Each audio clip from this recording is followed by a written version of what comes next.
thank you all for coming and attending our, coding bootcamp.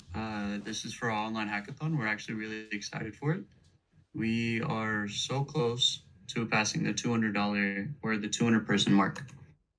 There's going to be 4 topics that we're discussing. The first will be a technical deep dive with Gabriel Barros. The second will be a hands-on coding exercise with Lino Ferins. And the third will be a technical AMA with the entire developer team, or everyone that you see in this call. And then last, we'll have our closing, and we'll recap everything. So thank you all for joining, and it'll be a great call. For the online hackathon, I think as of today, we have 192 people signed up. So 8 more people till 200. We have $15,000 in prizes. First place gets $5,000. Second place gets $3,000, and third gets $2,000. After that, there's going to be a group of 5 different projects that receive a $1,000 prize. These are going to be notable projects that are just really interesting to how they implement Cartesi. There's 19 days left until the submission, so sign up now and start building. The project submissions are April 25th, and the demo days are April 29th. These are the different links. You can go to Cartesi's website and you can find everything. Our Discord. I mean, if you're in this call, you're already part of our Discord. Documentation, Linux environment, thesis, all on our website. For the hackathon links, you're going to go to the zkEVM website. But if you click on the Cartesi website right there, there will actually be a thing that will pop up and take you to zkEVM's website for you to sign up.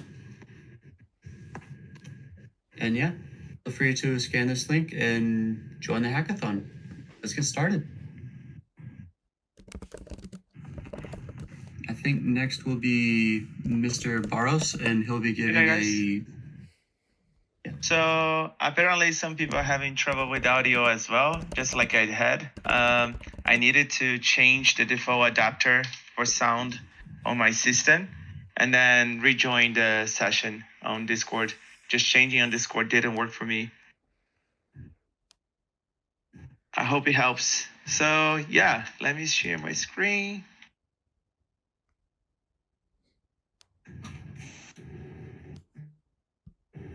Second. Oh, apparently I need to reopen the Discord. 1 second, guys. It's actually really cool. Victor, thank you for joining. Confused IP, thank you for joining. I don't know how to pronounce anyone else's names, but it's really great to see people in this call and get you to learn about Cartesi. Yeah, it seems like I'm joining again. Let's see if it works now.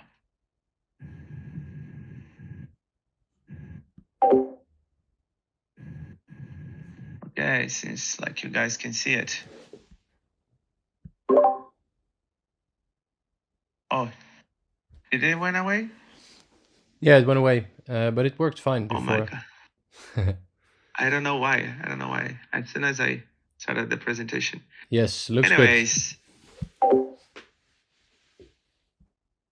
So what we have here for today, we have a deep dive into how the technology works. I'm going to be covering what are rollups and how I've changed a different type of rollup.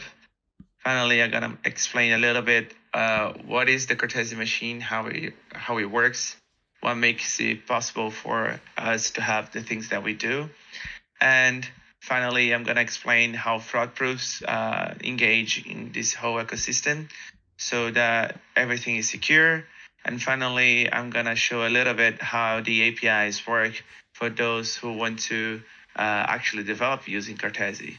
That will be a segue for Lino that will be showing you actual code and be developing a little bit with you guys. So rollups. What are rollups, right? The main idea here is to work inside on top of the trilemma.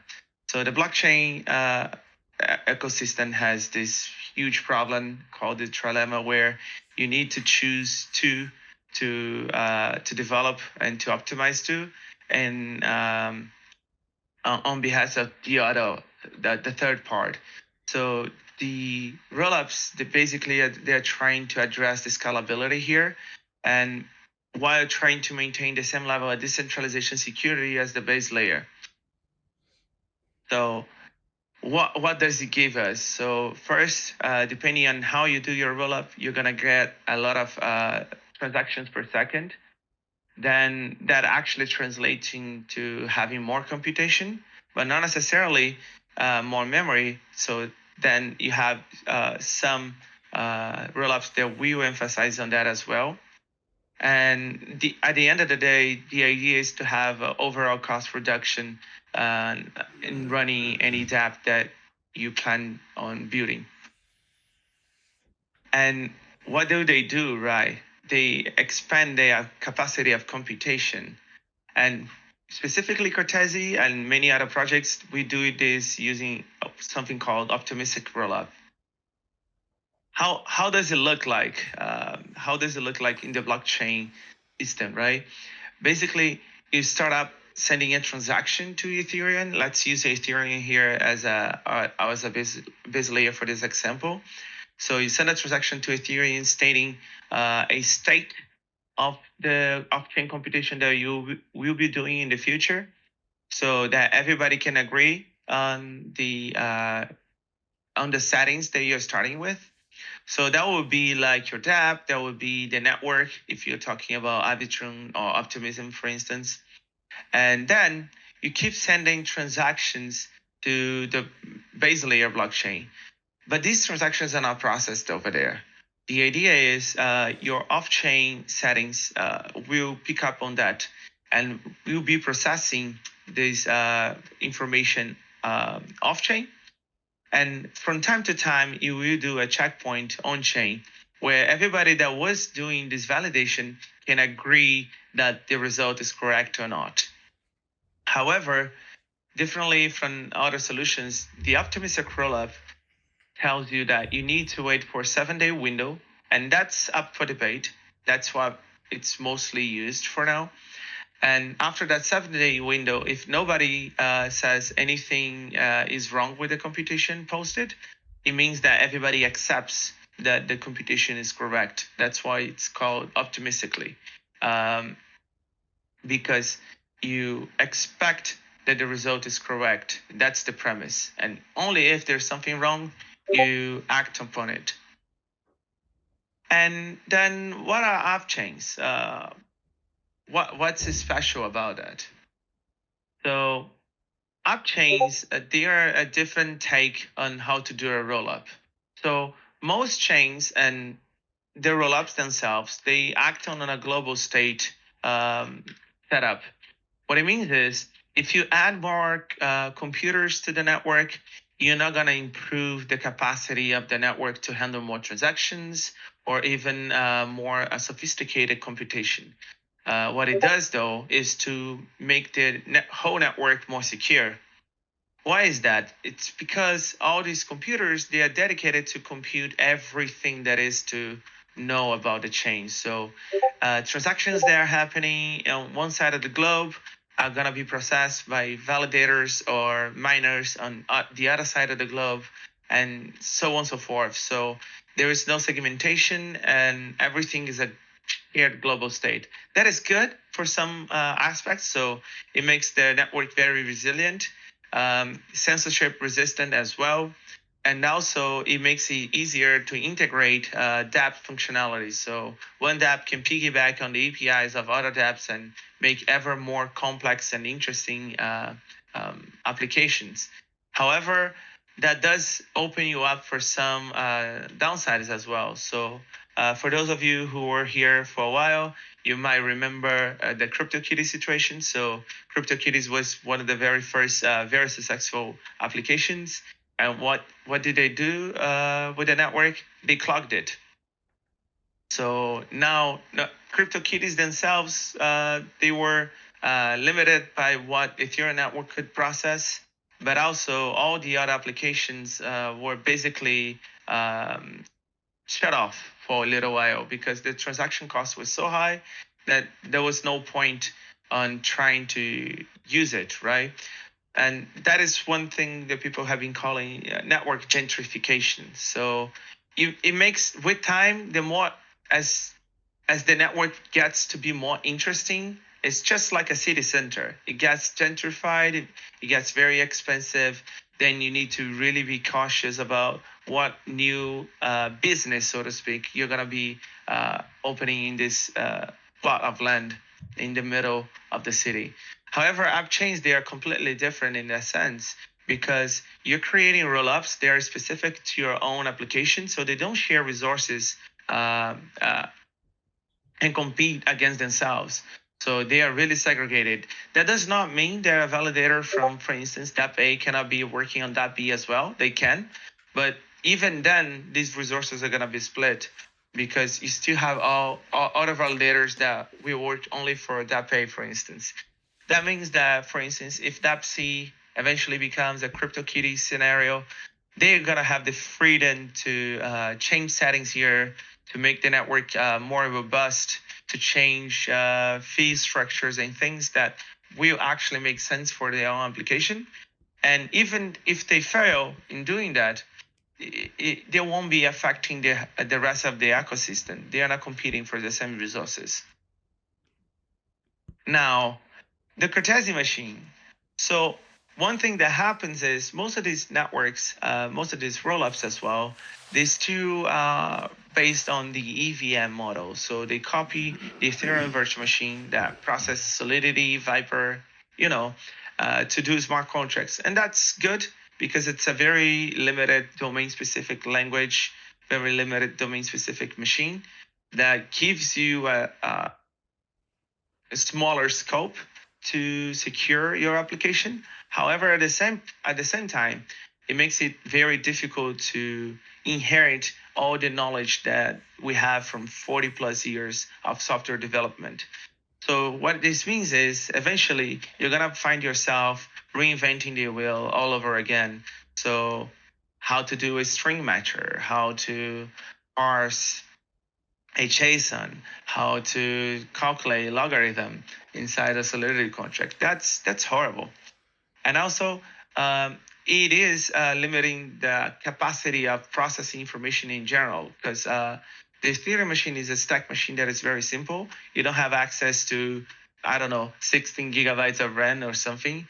It really, by its own model, limits its future prospects. However, the Cartesi machine is based on the RISC-V instruction set. It's a open source version of for hardwares, and this is being used in the industry for quite a while now. It's being developed for a bunch of companies. It's a very stable and future-proof instruction set for your computer, and here it's going to be very useful for your applications as well. And that means that because it is a platform processor, you can have a full operational system on top of it. And Cartesi has ported Linux.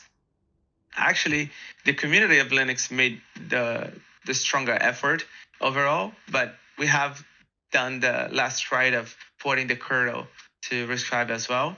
And that means that now you can have a very complex, very modern backend being processed as a smart contract on the off-chain nodes and being verified on the on-chain as well, because we have the same implementation written in Solidity. That means that we can do fraud proofs. So what are fraud proofs? The idea here is to be able to spot any problems inside of your computation. So let's say Zach and myself, we are running nodes. And at the end of 7 days, I find that the hash of the state for the computation is such, and Zach finds that it is different. We can start an interactive verification where we find exactly where we disagree. And that might be on a transaction that will be received on Thursday at 7 a.m. and the transaction is XYZ. And more specifically, because these transactions might be very complex, very specifically on a third or 300th CPU cycle. And then we can run, because we have the on-chain RISC-V emulator, we can run the very CPU cycle that failed on one of our computers and verify who's telling the truth, assuming that we are honest, right? Because if we're dishonest, it's even easier to spot the problems. Okay, that is for the basis of it, what makes it work. But how does it look like? How are the APIs working? So overall, we have here a quick representation of a UI, a front end, a user client, if you wish. And I chose a browser because that's the simplest and most used version. And you're gonna have a set of instructions and code just for the UI, and that's okay. That's not verifiable. That's very user facing code. But then you can develop as well your DApp backend here, and that will be your smart contract. And in order to make this work, we developed 3 APIs on the node side, so your UI can leverage those. And from within the node, from within the Cartesi machine, we created another API to make it easier for you to interface with the outside world. So from the inside the machine, that little box over here, sorry,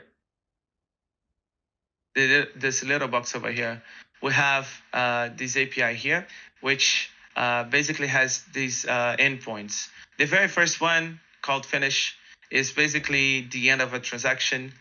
So whenever you're starting your application, you're gonna have the first run, just like a Solidity constructor, and you're gonna tell the rollup framework, I'm done, I'm ready to receive new requests.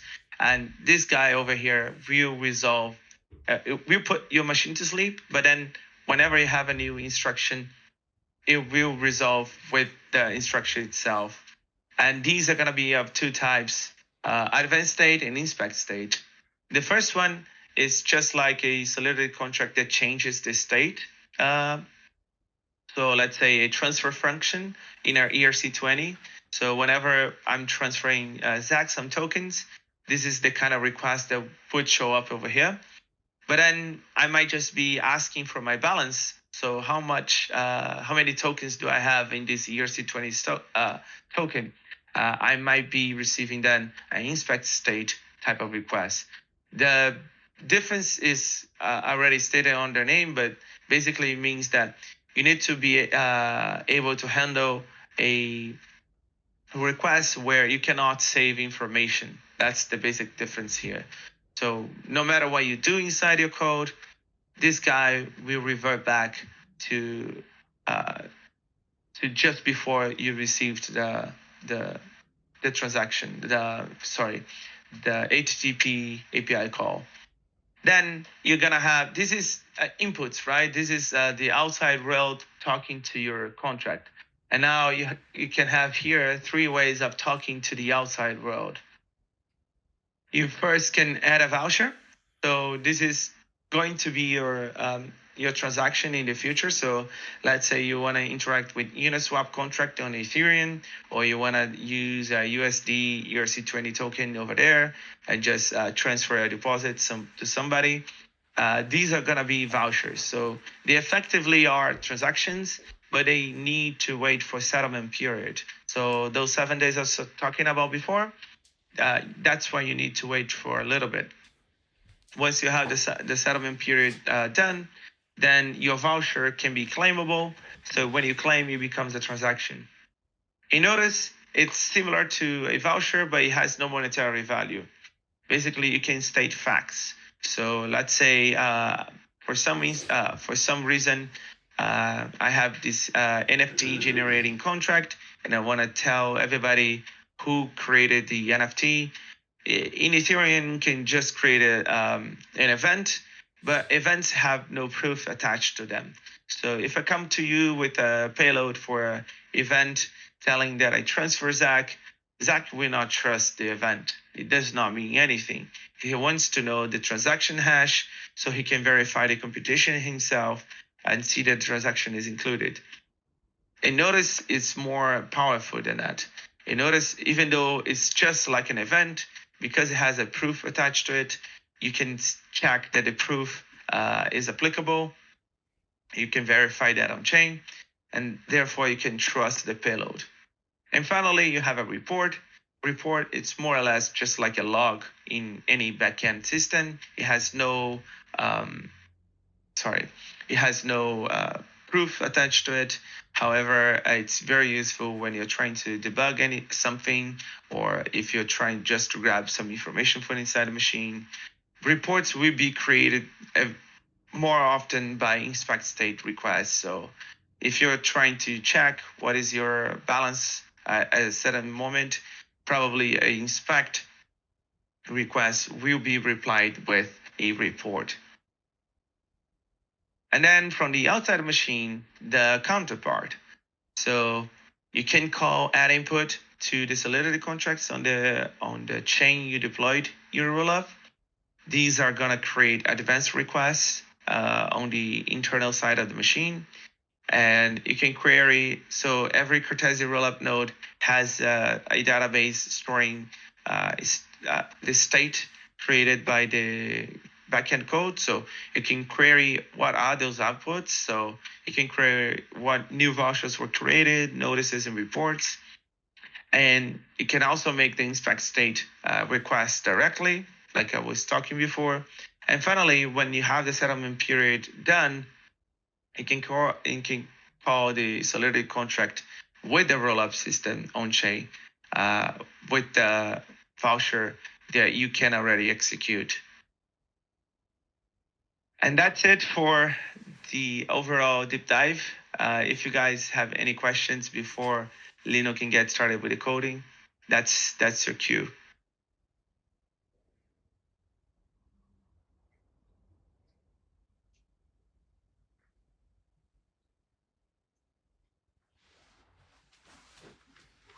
No? So I'll hand it right now to Lino. Lino, are you there, man? Hello. Hello. Share your screen so I can share mine, please. Okay.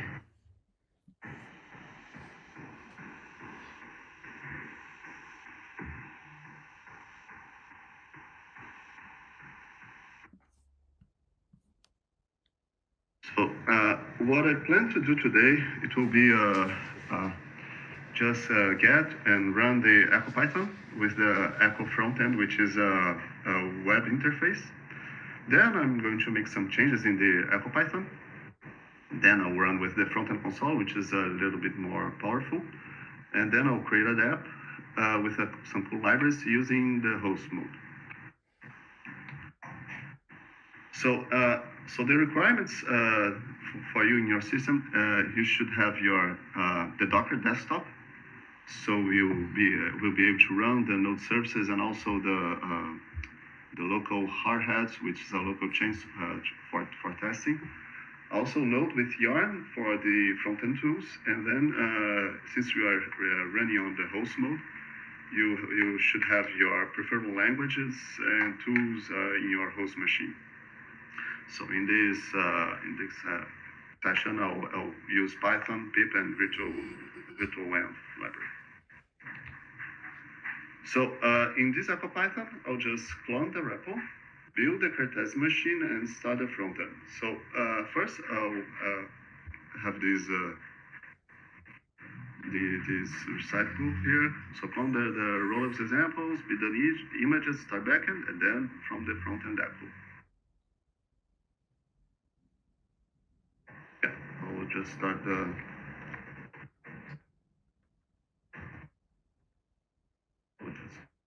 On. I have the rollups example here.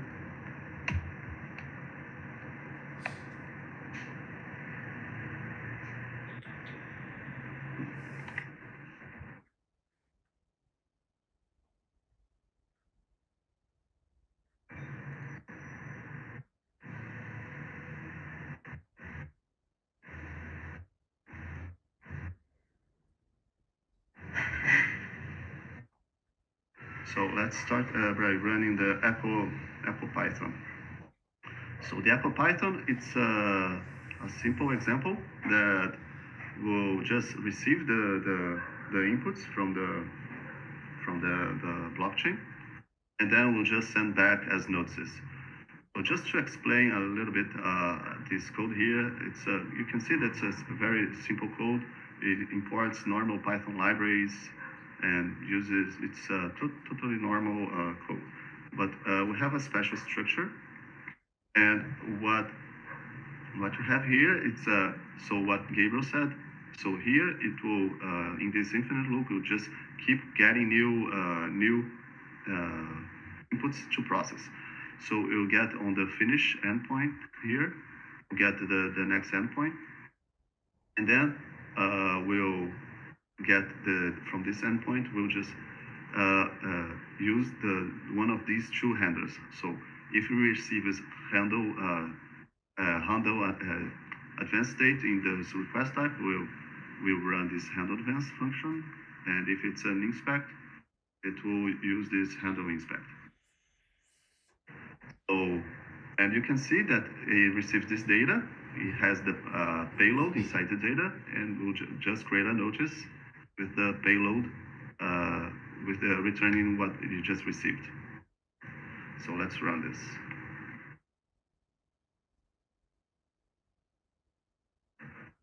Go to Echo Python. So this comment that I'll run here, I'll just they are all written in the README. So I'll just go to the chosen example. So cd Echo Python. And then I'll just docker buildx bake load. What this will do, this will create the Cartesi machine with this Echo Python code here. So yeah, it just created had some of the things already downloaded. Maybe it will take a little bit more time for you guys, but it shouldn't take long.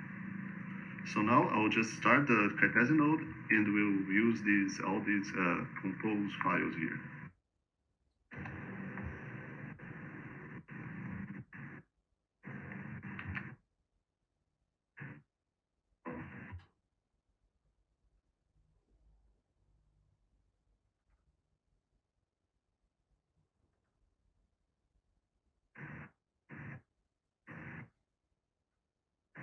So I have something already running here.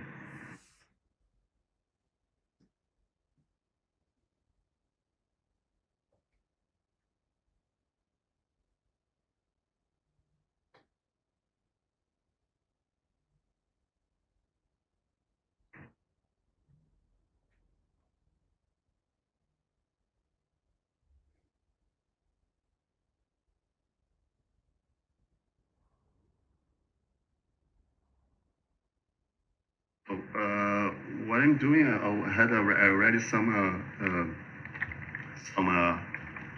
things running, so I'm just shutting them all down.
this is important.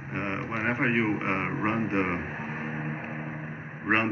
an example, you should always stop it. Otherwise, it will affect other examples that you're running.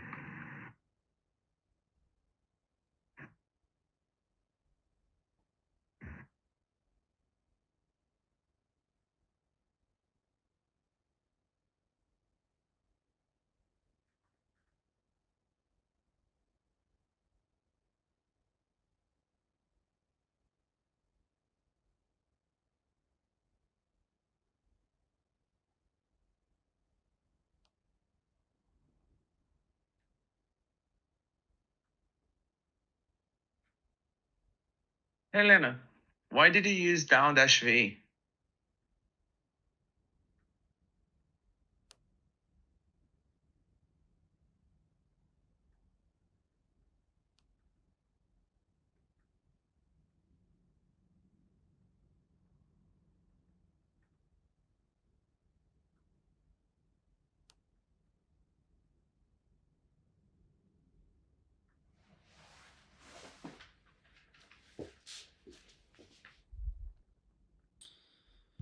Sorry. Now I just stopping all the Echo Python example, and now let's make some small changes here in the code.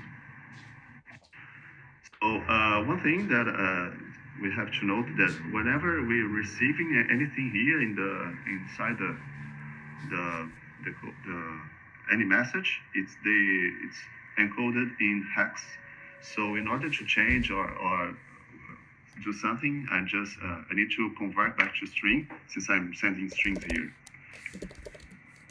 So I'll just copy an example of this calculator here, which already has these helper functions. Python example that we already know. So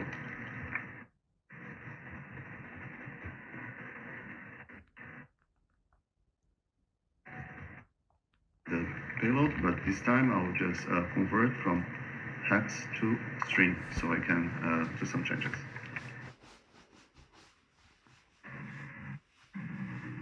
I'll just create a new payload.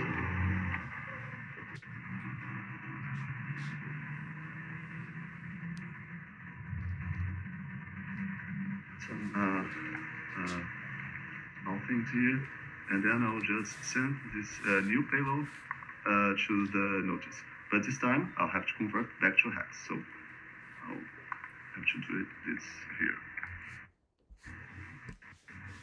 This is changes, and then I'll have to redo build the machine, which is the DApps bake.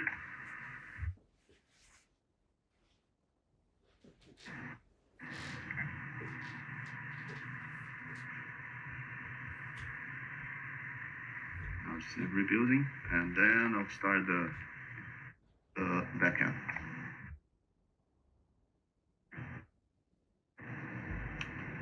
In the meanwhile, I'll stop the front-end echo, the web front-end, and go to the front-end console.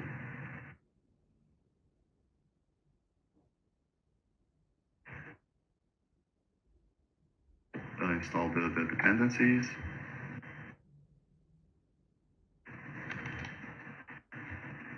And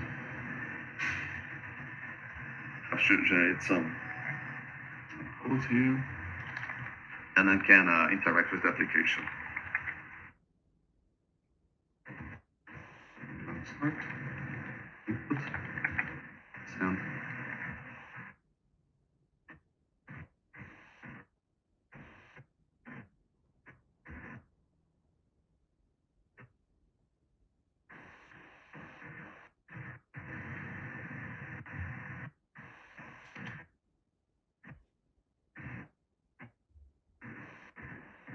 I'll get the notices.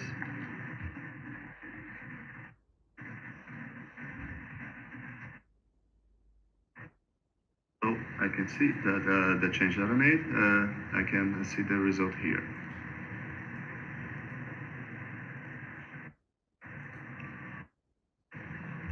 So that's it for the changing the apple. Now I'm going to do a more complex example using database SQLite, and also I'll use NumPy, developing host mode. Once again, I'll stop the recompose.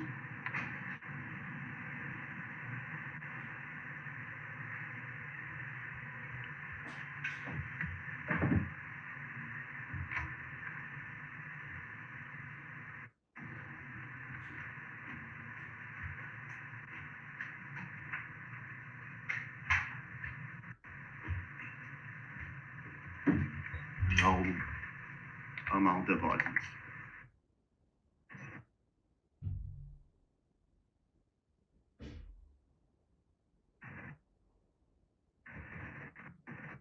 I'll use the calculator as base to my new example, because the calculator uses the new build system, so I can install the libraries without any problems.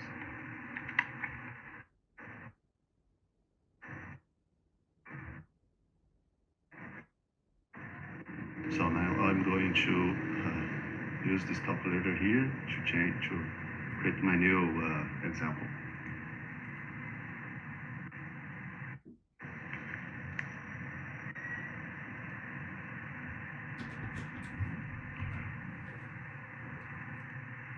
So I'll create the database and add some schema here.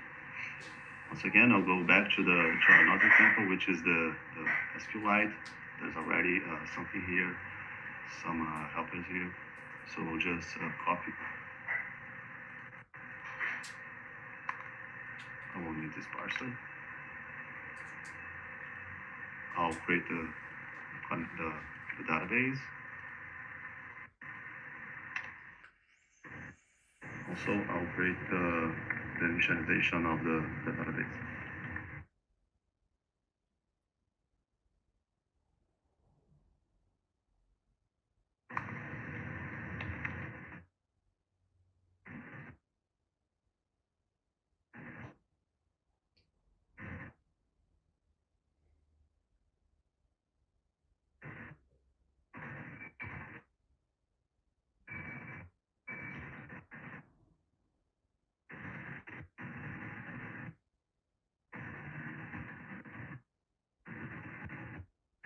So I'm creating the table.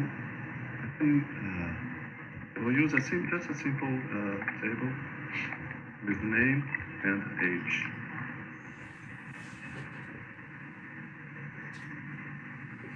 So the SQLite that has example already has some have some comments here that I'll just use it to.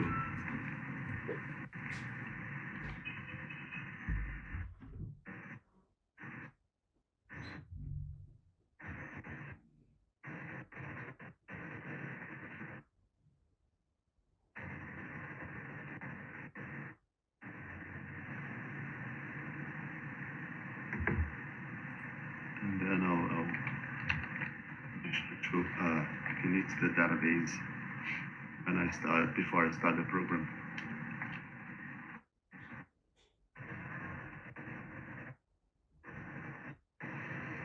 Also, when I receive the advance, I will use this special input, and I'll receive the two values, like the name and the age separated by comma. I'll just process this and insert it on the database.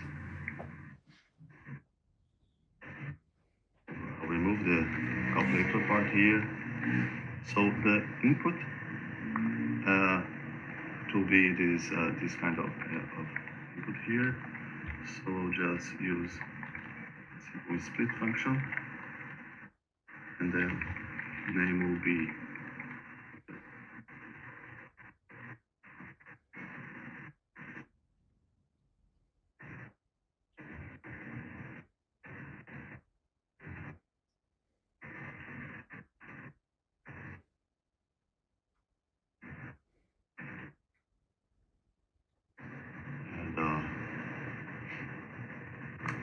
the same for the age. So first convert to int.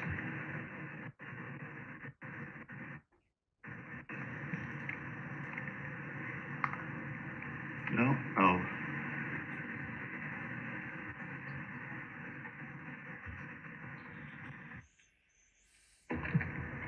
do the intersection.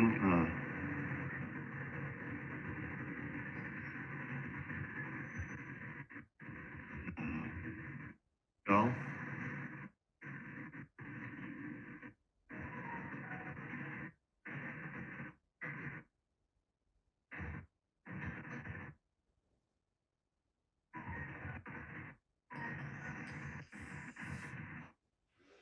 let's see.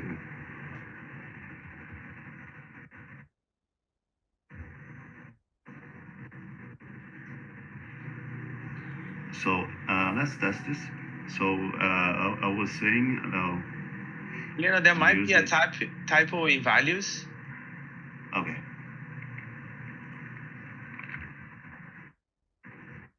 The cool thing that it's when you're using the host mode, you run the code on your host, so you see right away what kind of error. So you don't have to build the whole Cartesi machine and then to see the error. So I'll start the Cartesi node in host mode. So go to the README. You can see that there's another command here to run on the host mode, which just override for the server manager.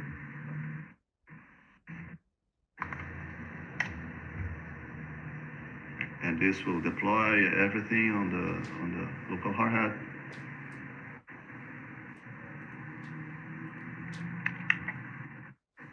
And I'll go to the calculator. And then on the README of the calculator, I can see how to run the host mode of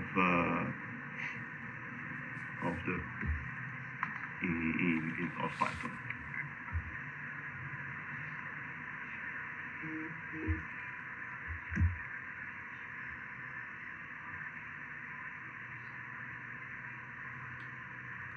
Now I'll just run the calculator. Let's see if it's running. So some syntax error.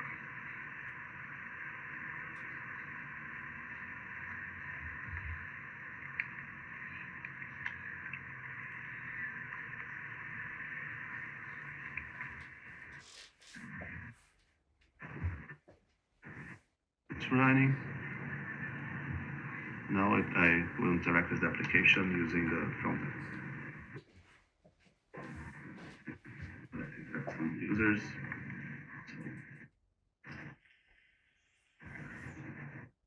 And then let's get see what if our code is processing.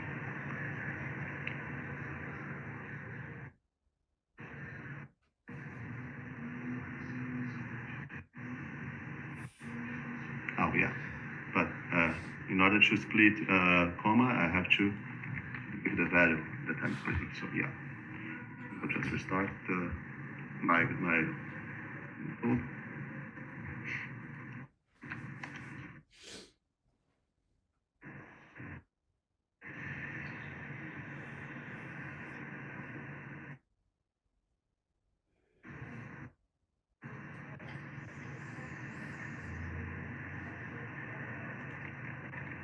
Yeah, another typo.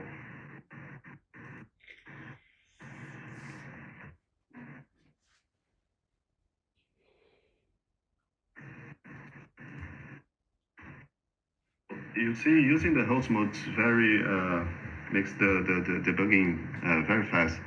The same as you would do in a normal execution. So yeah, now I didn't do anything with the payload.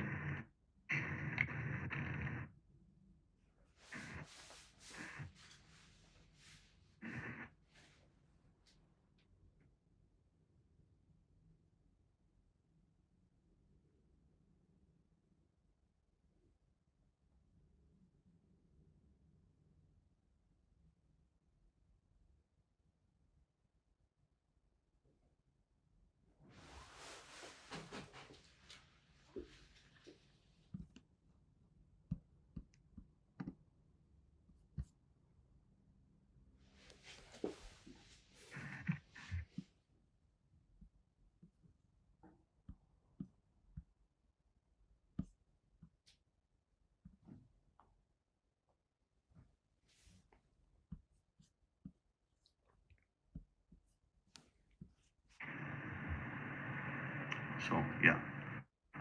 Now I'll see if we got the notice, the correct notice. Yeah, add a user add-on with 21 users. It's here. So now we'll add the NumPy to calculate the mean and standard deviation of the ages of the users. So I'll import NumPy.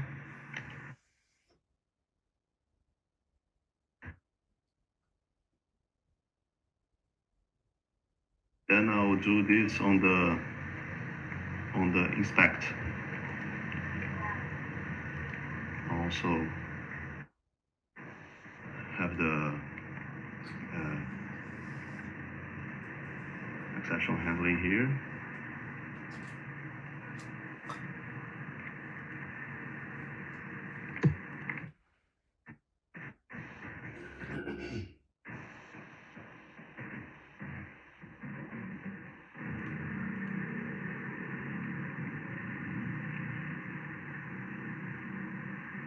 And the inspect will always send the reports.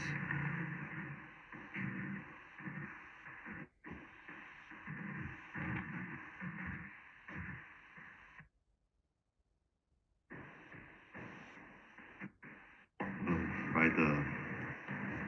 So I'll just ignore the input because I won't process the data it's being sent to the inspect right now, but and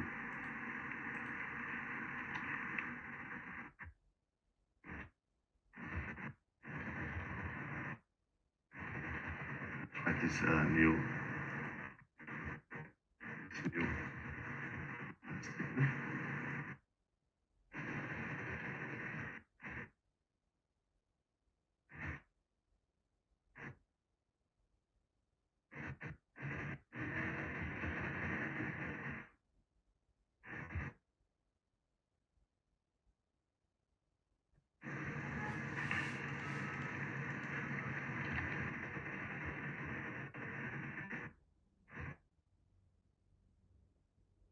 And let's add to the right place, please.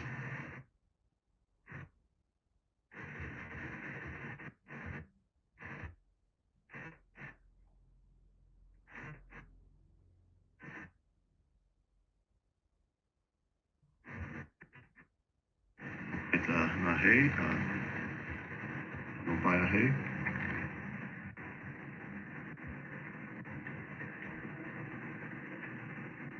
I'll flatten the result because otherwise there will be several tuples.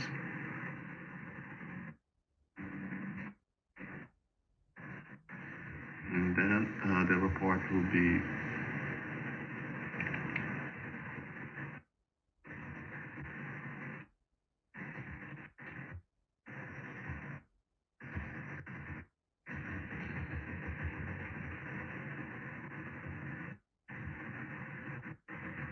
using some functions.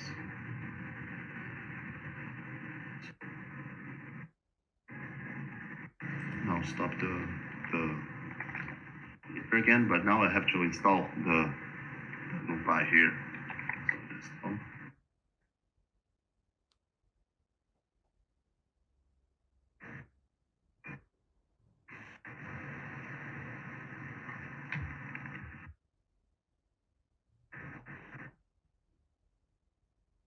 Install.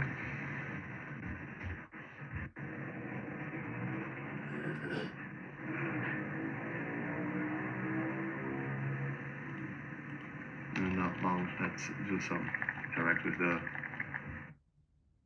using inspects.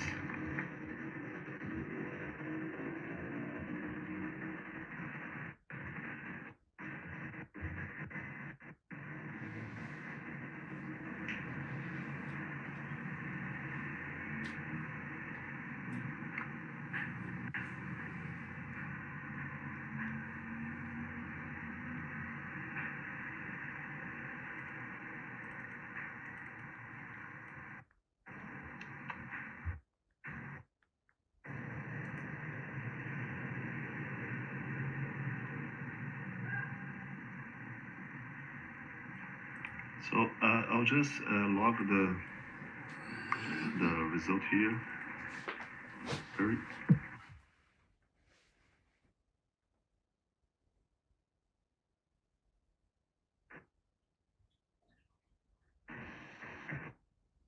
Let's see what's happening here.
So yeah, let me see what's.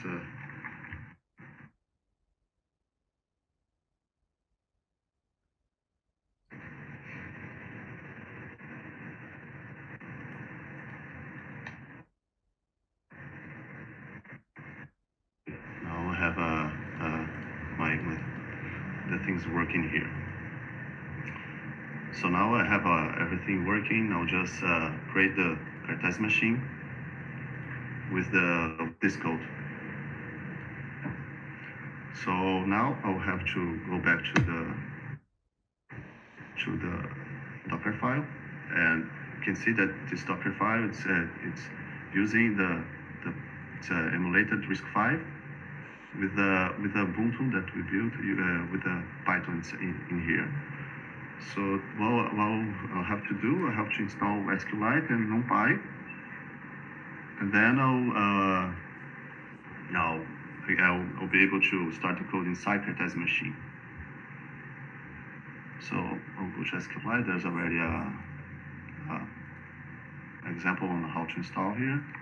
Just go to the calculator and install, and I'll also install the NumPy.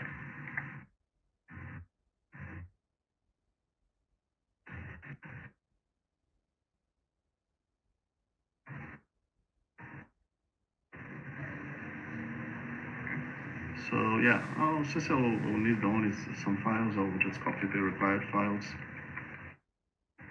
Otherwise, we'll create some extra files that I don't want.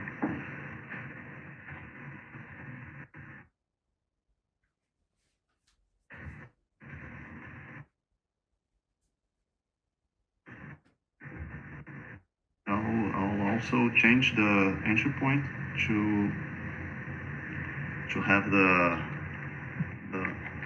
Python path of the NumPy where we'll install.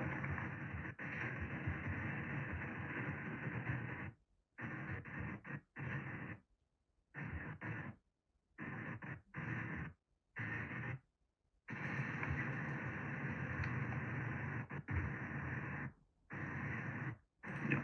So now I can the backend.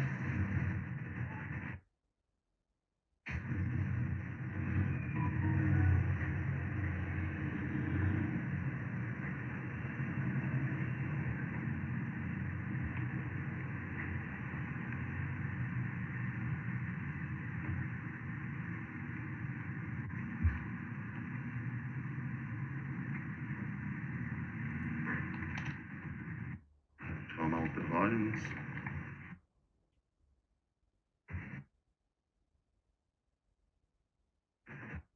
I'll build a machine.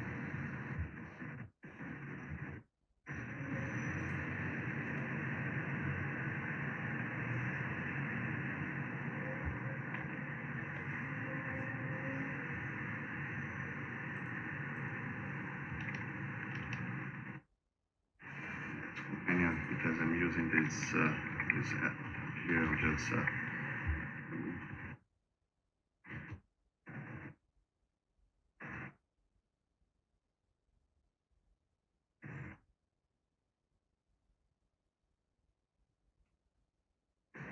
oh yeah, Apple.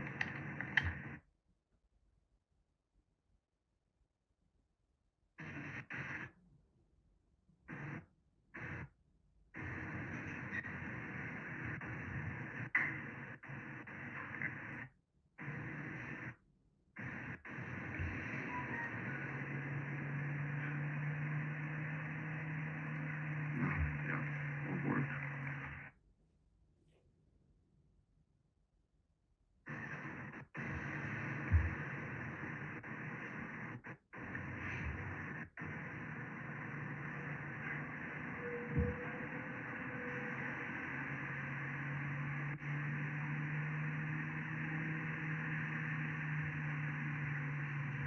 So now it's building the machine with this new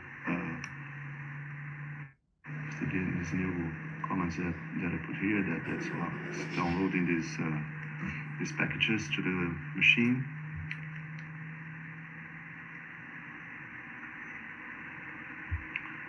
Starting NumPy.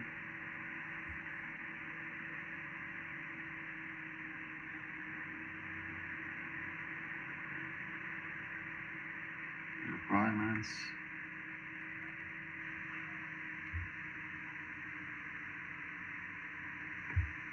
Now it's building the rest of the images.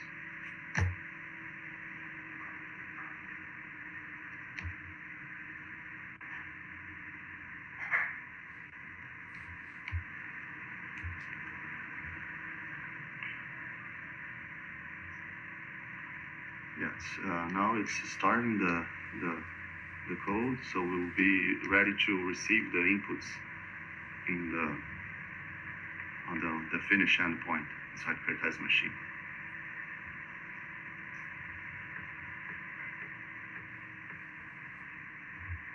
So yeah, it ran, build the machine.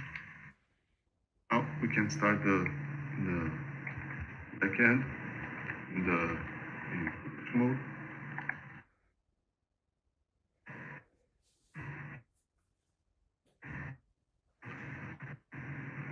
Yeah, after it start the server manager, we can begin interacting with the application.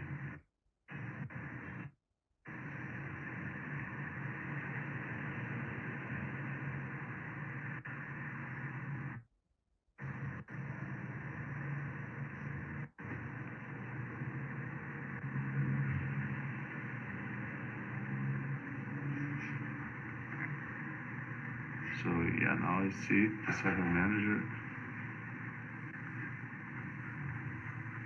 Now should be able to start to interact with the application.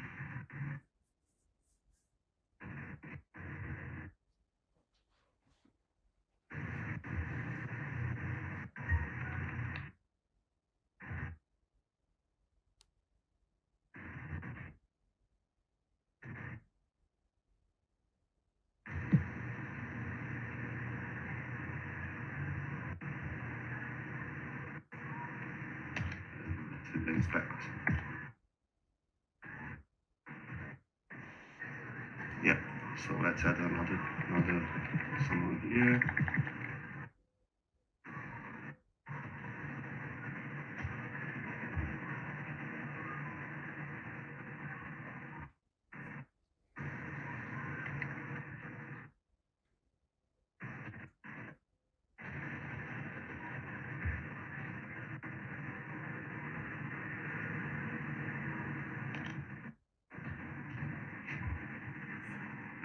So it's here.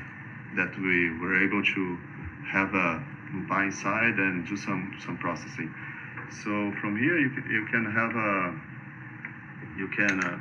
do some more complex computations and define all your DApp in a more complex way, not this example that I did here. So yeah, guys, that was I was planning to present today. I hope that this helps you when you are building your DApps. So Zach. That was a great presentation. Thank you, Lino. And thank you, Gabriel. Now we're on to the AMA stage. So if you have any questions, please raise your hand or send them in the chat, and we'll get answering.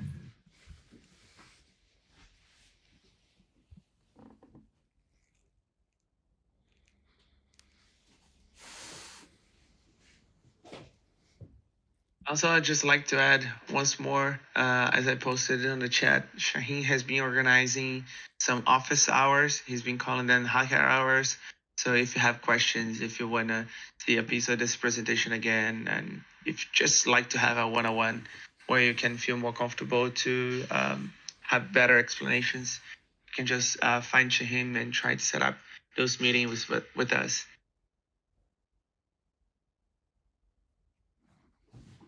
Yeah, so who all in here have applied to our hackathon? Because we'd love to hear about your ideas and get talking. I know Amy J, I know that you're looking for a team. Do you have any ideas? Feel free to request to speak and we can get talking about it.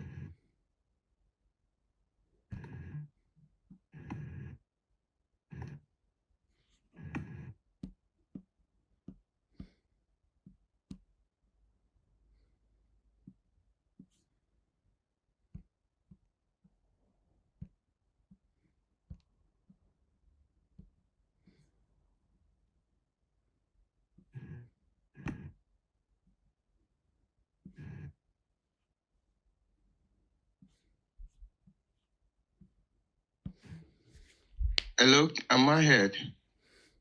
Yeah, we can hear you, Yeah. man. Okay. I have an idea. I don't have a team yet. Somebody just sent me a direct message today as we're having the live meeting right now, but I don't really have a team, but I do have an idea. Yeah, let's hear it, man. What's your idea?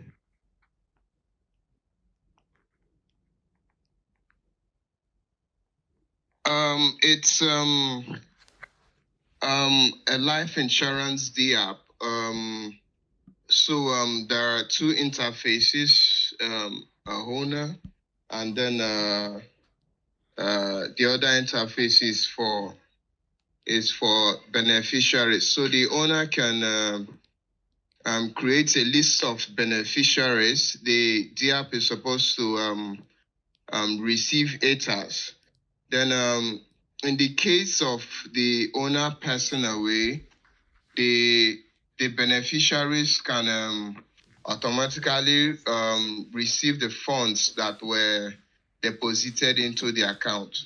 So the beneficiaries have the ability to check if their benefactor, that is the owner of the contract, is still alive.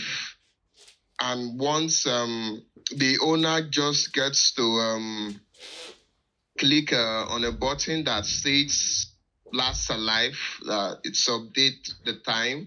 So it's supposed to do that once a year. And then the next year, if the owner has not clicked on that function or that button, the funds in the DApp gets transferred to the list of beneficiaries that were imputed by the owner. So simple life insurance, something like that. Was I heard, please? Yes, yes. That's a very good idea, man. There's a lot to be expanded on that, and I can see that working. Yeah, I can. So I can see. earlier I just couldn't see the screen. I have the codes on Solidity, but I'm new to Cartesi Rollups, so I really don't know how to use the rollups. I was looking for a partner that a team that has an idea on how to use Cartesi rollups. I already have my codes implemented in Solidity and all that, but I don't know how to use the Cartesi rollups. So you don't need to worry about that because we are going to be releasing the video really soon. And if you still have questions after watching that, we can answer those to you. You can just schedule a session with us. Also, our community is very engaged. If you post questions on Discord, maybe Shaheen or maybe somebody from the community can answer that to you as well. I'm pretty sure that if you already know Solidity, it's going to be even easier for you. Look forward to that. Thank you.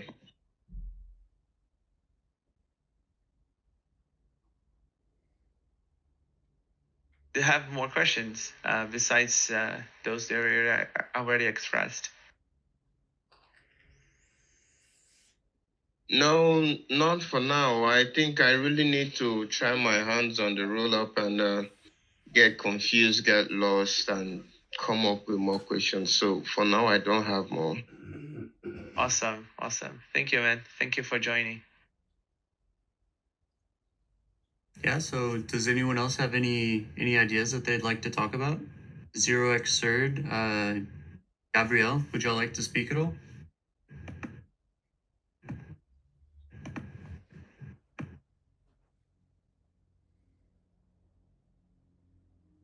Seems like we are all good for this session, huh? All right then. Well, thank you everyone for coming. There's 19 days left in our hackathon, so get hacking. Thank you for joining. Thank you, Zach. Thank you guys for being here. Thank you, guys. Oh, Thanks, everybody. Victor would like to speak. I just invited you, man. Oh, Gabriel wants to speak as well. I don't see Gabriel. Oh, I see. I just found Gabriel in the session. I'll add you as well. Where is Victor? Well, we lost Victor.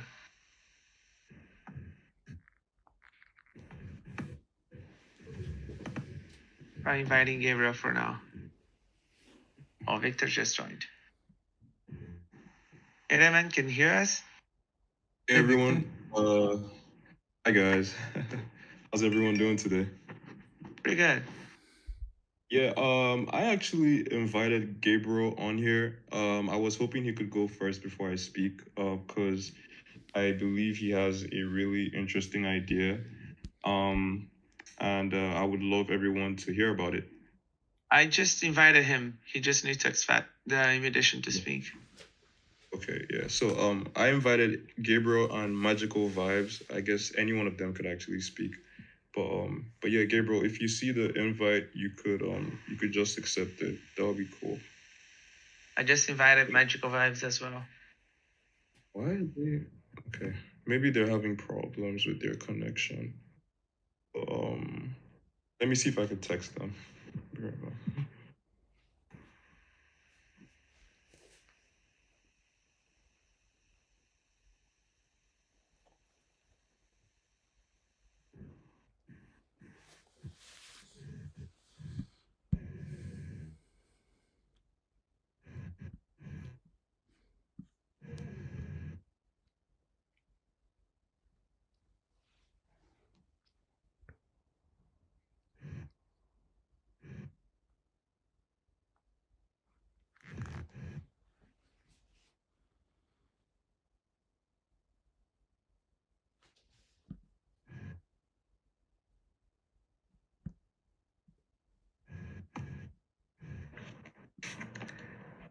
Oh. Hey, Victor.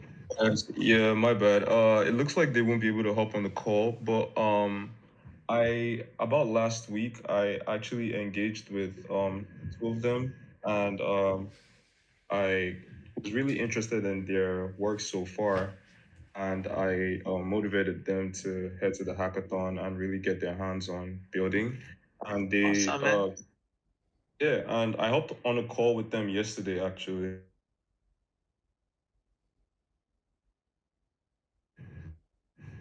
Did I just miss Victor? Was just me?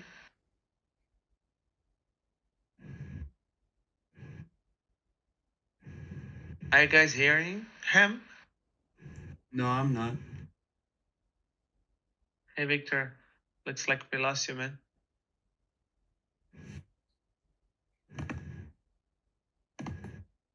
Hey everyone. Hey, Hey, man. Oh, you're back. can anyone hear me? Yep. Yeah. We can hear you now. Oh my God, I think there's serious Problems with Discord, yeah. I feel like I'm having serious problems. Oh, can you hear me? Yep. Yeah, we can hear you. Can Maybe you hear he us? cannot hear us. Yes. Oh, We can hear you, Victor. Hey everyone. Hey. Oh yeah, my apologies. Like there's serious network issues going on here. But yeah, my apologies actually. And yesterday I hopped on a call with Gabriel and Magical Vibes, and I was really impressed with their idea for a project that they had. And it's basically a hold on, let me see if I could actually get it. Yeah, so it's pretty much a quick grant app. So it's like an advanced identity verification platform that would allow users to, securely and easily verify their IDs with Cartesi. And the platform will allow users to submit their personal information and using an intuitive and user-friendly interface, which will be stored off-chain using the rollups to secure cost and increase security. So I was really impressed with that, and I am looking forward to helping them build. And I guess as soon as the recording comes out and I take a look at it, I would be more equipped to help them out on their building. Sure. That's good to hear, man. Good Yeah, to pretty hear cool, that you man. guys are engaged. Yep. Yeah, thank you so much. You guys have been really helpful so far, and I really appreciate the time and the effort. It means a lot. Yeah, I'm not sure if any one of them can speak right now, but yeah, I think that's all I have. Thank you for coming. No problem. Thank you for coming, man. I No hope the problem. workshop is interesting for you. It is. No problem.